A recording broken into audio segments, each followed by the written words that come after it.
Lean forward, guys. Nice one. Get the ball in. Put it inside the court, please. Tigas kamay talaga kasi.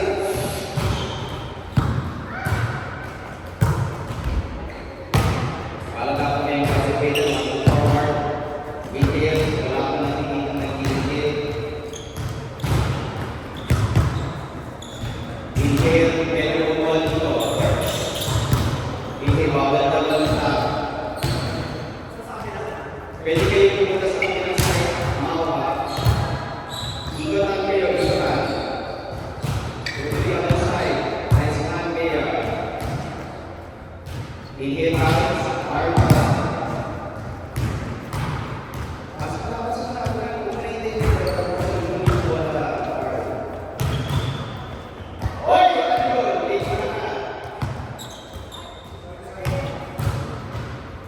Hintayin yung reaction ng bago na kasi.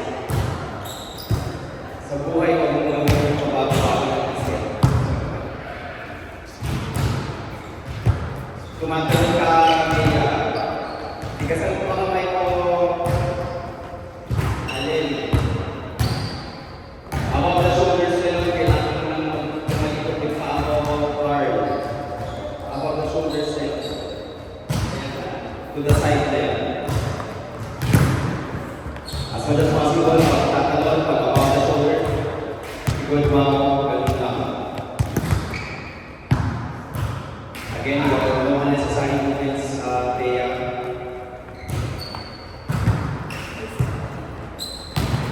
Inhale guys, inhale, lock your elbows to the side, concentrated. Nice one, bar. Lock your elbows lang dito and get your own balance. Ulit mo na sa gilid na yun, yung about the chest na yun.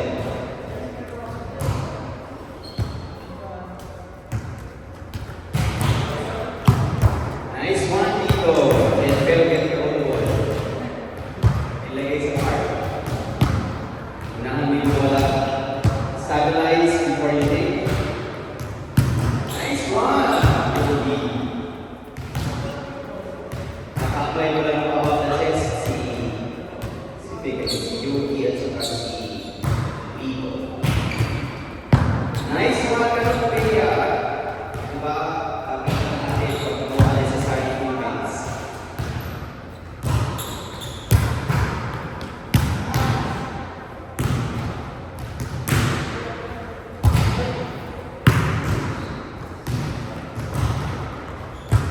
Huwag nang na kayo, stay still. Pag nandun mo na stay still. Nice try, practice. Stay still.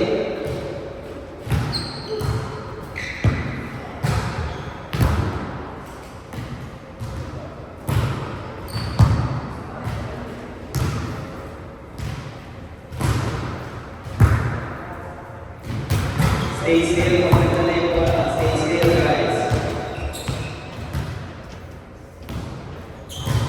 Inhale. Malakas ka na yung wala sa iyo. Naka-side mo yung kamay mo, Bea, magaling tawag-tawag.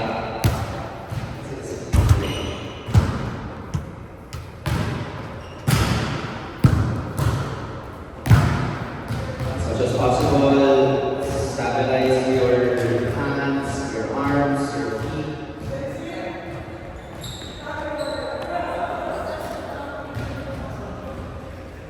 Inhale and tigas. Next one. Inhale, tigas. Gumalaw ka, widen your stance konti.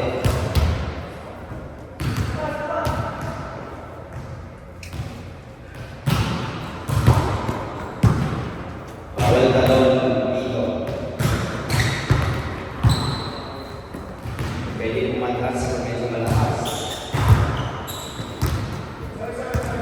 Isa pa, pwede bilang sa walang pag-out ka, bilang ka. Nice one.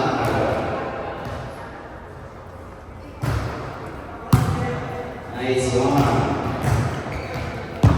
Nice one, Bea.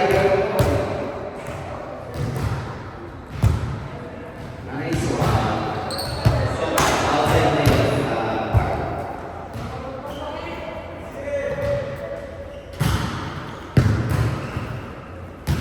Outside. Isa pa.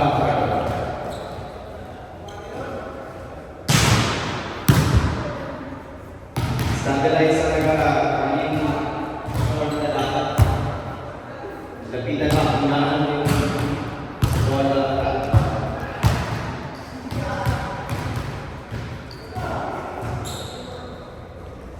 Deliberately, alam nyo na, isipin nyo kung dapat. Isipin. And ang goal na content every time you receive art.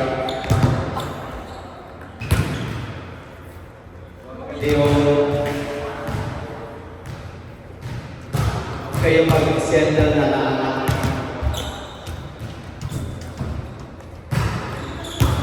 Pag ganun kasi sunahan mo ng paa, huwag mo lang ikamay ang gagalaw.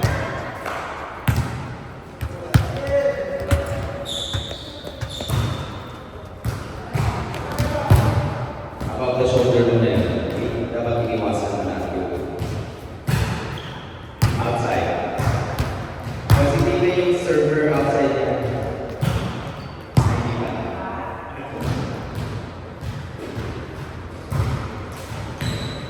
wala na mag-receive.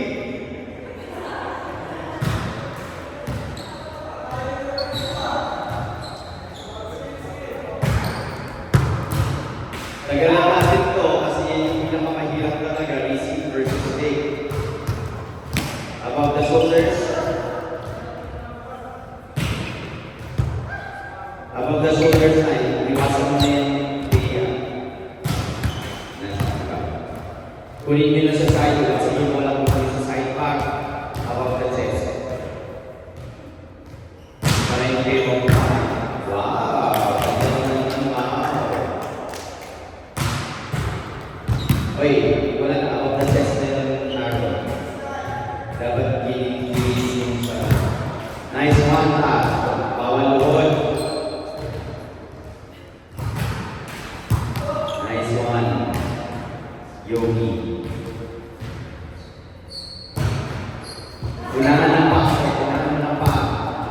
Huwag lang yung kamay. Wait lang. Nakapatin ko lang sa inyo. Every time na nandito yung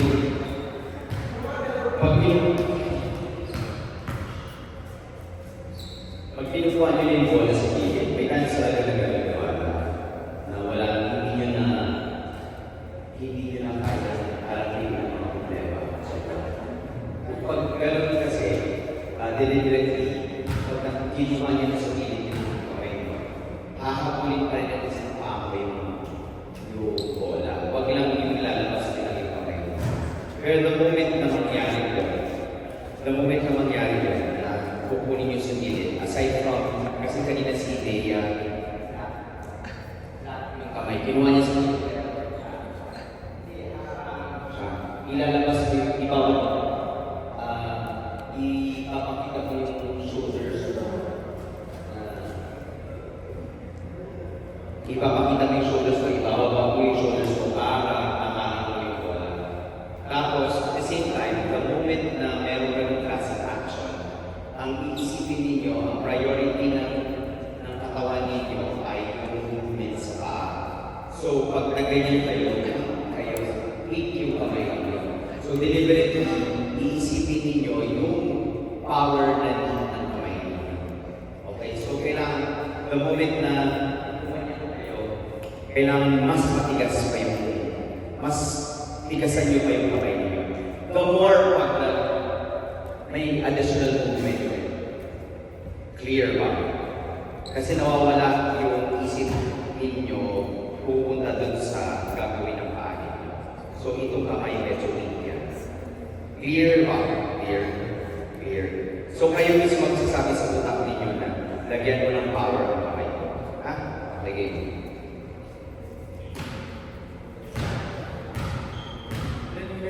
Kanina di ba na-receive tayo ng chance ko na pinupush na ng boss yan. Ito may karga na tayo galing sir.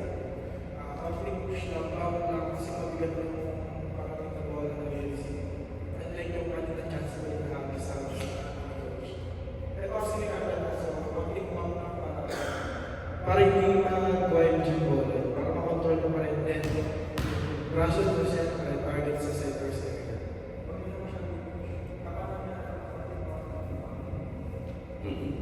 Kanina yung bola pinag-pass niya, wala karga.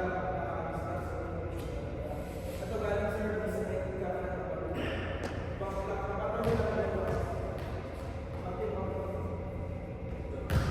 Tapos, ano din, yun nga, yung guide sa kay Bea, no unnecessary movements. Yun yung din sinasabi ni Coach Carlo, na katapatan niyo lang yung bola kasi meron na siyang karga. Lalo na yung isa doon, no? Puro out yung service. So, pag malakas kasi service si event, di ba? So, talagang tatapatan niyo lang yun. Kailangan niyo lang tapatan ng malakas na kamay para mag-bounce siya. So, yun din, ang iiwasan niyo din. Alam ko, kahit ako guilty dito, iiwasan niyo lang din is, kasi the moment na tumalon kayo, tatalon din yung bola kasama niyo. So, talagang isipin yung bola, tumalon. Ang ginagawa ko para hindi ako tatalon, binababa ko yung shoulders ko para kasi nakakapay ka. may tendency tatalak ka. Kasi nandito na yung bola, tatalak ka. Pag ganito kasi, may mas madali for you na may mas madali sa'yo na matras or gigilid para kunin yung bola above the chest. Clear? Okay.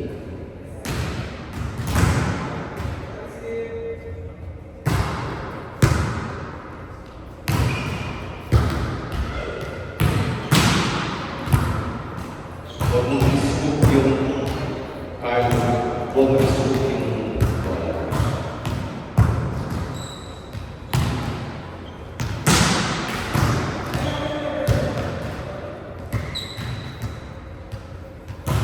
Heel.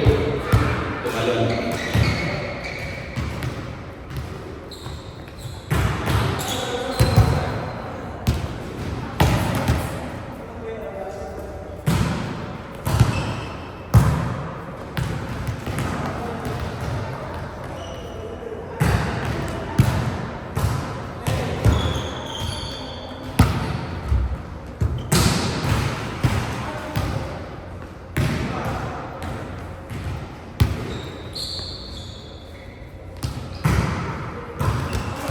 Outside.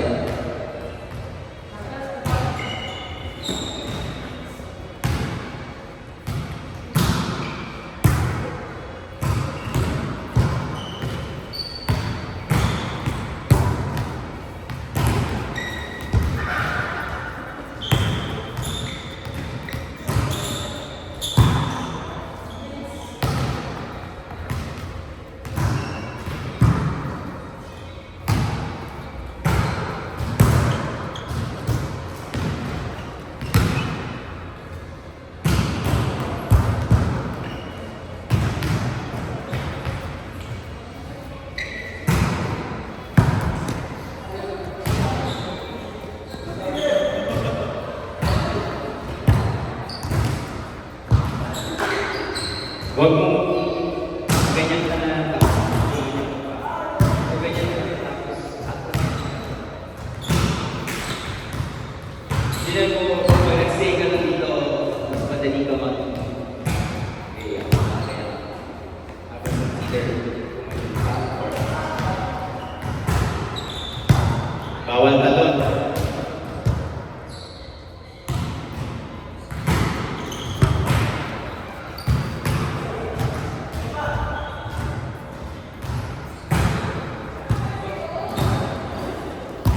Yung tip ko, yung paa niyo sa likod ha, kailangan naka-push forward yan.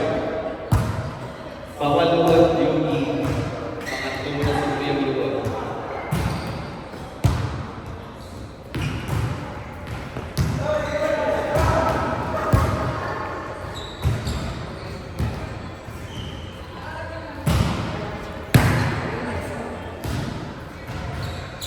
Okay.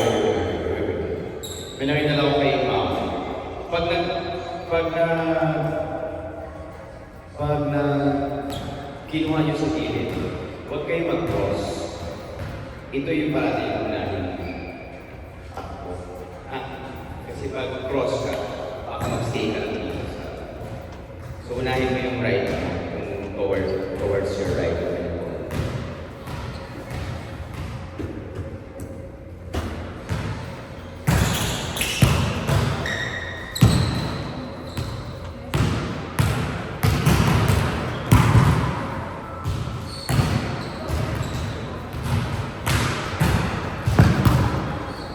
Nice pass.